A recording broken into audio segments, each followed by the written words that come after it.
بسم اللہ الرحمن الرحیم۔ دیکھیں، گناہ کرنا اور گناہ ہو جانا اس میں فرق ہے۔ صحیح، تو موسیٰ علیہ السلام نے گناہ کیا نہیں تھا، بالکل صحیح، بالکل صحیح، وہ ان سے ہو گیا تھا، ہو گیا، اس لیے کہ ان کی نیت تو ہرگز اس کو صحیح، مارنے کی نہیں تھی۔ بالکل صحیح، اور دوسری بات یہ ہے کہ جو آلہ قتل تھا وہ بھی مارنے والا تو تھا ہی نہیں۔ صحیح، صحیح، تو آپ نے تو ایک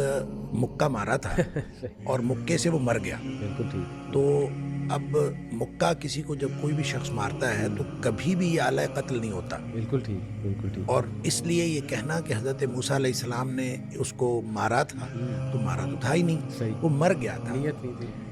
اس لیے جو ہے اس کو عمل الشیطان بھی کہا گیا، انہوں نے کہا کہ یہ شیطان کی طرف سے تھا، صحیح، صحیح، کہ صحیح، یہ میری طرف سے نہیں تھا، یہ شیطان کی طرف سے۔ لیکن بہرحال انہوں نے رب انی ظلمت نفسی کہا، اللہ تعالیٰ سے معافی مانگی اور اللہ تعالیٰ نے اس کو معاف کر دیا۔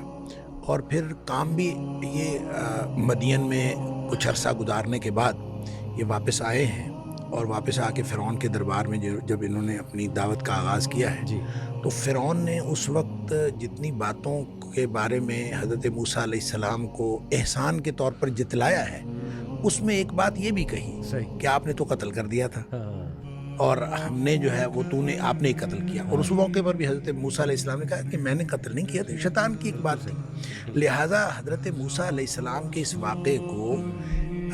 اس بات کی بنیاد بنا لینا کہ کوئی شخص اس طرح کی غلطی کر کے بعد میں معافی مانگ لے، تو یہ غلطی کرنا نہیں تھا، بالکل صحیح، یہ ہوا ہے، اور وہ اس کے اندر نہ ارادہ قتل تھا، نہ آلہ قتل تھا، بالکل صحیح، اور نہ ہی اس طرح کی سچویشن میں کبھی کوئی قتل ہوتا ہے۔